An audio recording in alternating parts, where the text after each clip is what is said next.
Jour appelle la question orale de Monsieur Rémy Pointereau, toujours à Monsieur le ministre de l'Agriculture, de l'Agroalimentaire, de la Forêt. Oui, merci Madame la Présidente, Madame la Ministre, mes chers collègues. Ma question s'adressait également à Monsieur le ministre de l'Agriculture, de l'Agroalimentaire et de la Forêt. Et elle porte sur la procédure de demande de permis de construire pour les exploitations agricoles. Comme vous le savez, l'article L. 431 du Code de l'urbanisme prévoit le recours obligatoire à un architecte pour établir le projet architectural dans l'instruction de la demande de permis de construire. Et depuis le décret du 29 décembre 2011, pris pour l'application de l'ordonnance du 16 novembre 2011 relative à la définition des surfaces de plancher prises en compte dans le droit de l'urbanisme, la dispense de recours à un architecte est permise pour les personnes physiques ou exploitations agricoles à responsabilité limitée à associé unique, ce qu'on appelle les EARL, qui déclarent vouloir édifier ou modifier pour elles-mêmes une construction de faible importance et qui s'applique aux surfaces de 800 mètres carrés. La loi du 6 août 2015 pour la croissance, activité et l'égalité des chances économiques, dite Macron, dans son article 112, a harmonisé les seuils de recours à un architecte pour les exploitations agricoles, leur permettant la réalisation d'un travail en commun dans des conditions comparables à celles existantes dans les exploitations de caractère familial. Si ces modifications constituent un premier pas en matière de simplification des textes juridiques, elles ne satisfont pas totalement les exploitants agricoles, plus particulièrement les éleveurs qui considèrent que le seuil fixé à 800 mètres carrés est trop bas au regard de leur activité. Ainsi, je souhaiterais savoir s'il est possible de considérer avec le ministère du Logement un rehaussement des seuils, il est demandé vers 4 000 m² de surface plancher et d'emprise des sols pour lesquels le recours à un architecte reste obligatoire. Cette requête correspond à une attente très forte chez l'ensemble de nos agriculteurs, mais surtout éleveurs, qui ont des bâtiments toujours assez conséquents. Et à titre informatif, j'ajoute que le recours obligatoire à un architecte accroît forcément les coûts des projets de l'ordre de 5 à 10 %. Donc merci de votre réponse, Madame la Ministre.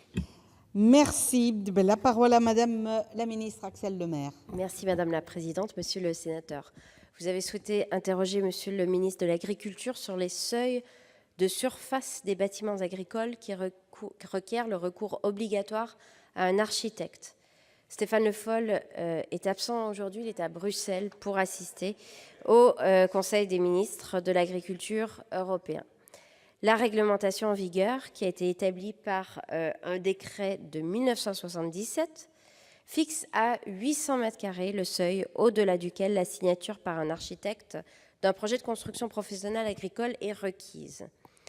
La loi du 7 juillet 2016, qui concerne la liberté de la création, l'architecture et le patrimoine, n'a pas modifié effectivement les seuils valables antérieurement pour les constructions agricoles, soit ces 800 m² pour les bâtiments et 2000 m² pour les serres, alors que dans le cadre des constructions individuelles, le seuil a été à l'inverse abaissé de 170 à 150 m².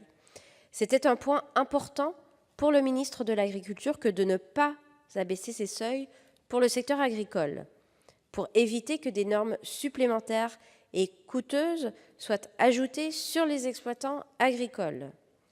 L'apport de l'architecte n'est pas remis en cause, parfois à raison, par la profession agricole, mais il n'en demeure pas moins que l'architecte apporte aussi à l'élu qui délivre le permis de construire une garantie sur la qualité architecturale et sur l'insertion de la construction dans l'environnement, et notamment dans l'environnement paysager. Cette qualité, elle est gage d'une bonne acceptabilité des constructions agricoles par les tiers. Il convient donc de conserver des seuils qui soient au-delà desquels le recours à l'architecte est rendu obligatoire, et le gouvernement ne considère pas, c'est la réponse à votre question, monsieur le sénateur, opportun de remettre en cause le seuil actuel de 800 m² au regard de la réalité de la taille des exploitations agricoles actuelles, puisque ce seuil semble rester pertinent au fil du temps. Le seuil que vous évoquez à 4000 m², lui, apparaît largement surévalué. Sur la base d'éléments transmis très récemment par l'Institut de l'élevage. La taille moyenne des bâtiments d'élevage bovin, qui sont les plus grands, lorsqu'ils sont construits actuellement, ne dépassent que très rarement les 2000 mètres carrés. Cela explique la réponse du gouvernement à votre question. Merci, Madame la Ministre. Monsieur Rémy Pointereau, pour une réponse. Oui, merci, Madame la Présidente, Madame la Ministre. Comme vous savez, donc l'agriculture subit donc la crise la plus grave depuis de nombreuses dizaines d'années, je vais dire depuis même les années 1930, et tous les secteurs, toutes les filières sont touchées. Nous avons une crise économique de prix bas pour les éleveurs, mais aussi pour les céréaliers, une crise sanitaire à répétition pour l'ensemble des éleveurs, une crise climatique qui a mis des productions au plus bas pour cette année pour l'ensemble des céréaliers, et puis s'ajoute à ça une crise de ce que j'appelle de folie normative et de complexité administrative pour l'ensemble des filières agricoles. Et je crois que le temps est venu de stopper cette maladie de la norme et de la complexité que j'appellerais franco-française. Puisque, comme vous le savez, ou vous ne le savez peut-être pas, les bâtiments agricoles, pour la plupart, ce sont des hangars qui sont construits sous l'autorité de normes déjà assez importantes, puisqu'elles sont souvent obligées de passer par des associations de conformité. Et je crois qu'il serait certainement plus judicieux que ce soit les constructeurs qui finalement attestent la conformité, puisqu'ils passent par un certain nombre de laboratoires qui confirment leurs bâtiments, plutôt qu'un architecte qui va prendre encore une dizaine de pourcents supplémentaires sur le coût de la construction, alors que les agriculteurs n'ont pas forcément aujourd'hui les moyens de mettre encore 10% de plus sur des bâtiments qui coûtent déjà relativement cher. Alors vous dites que la moyenne est plutôt à 2000 m² au maximum.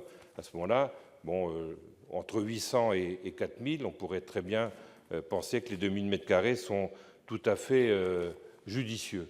Et quant aux paysagistes, vous disiez que l'architecte pouvait aussi agrémenter l'entourage des bâtiments. Je pense qu'il n'y a pas besoin d'un architecte pour faire cet agrément et paysager un petit peu ces bâtiments.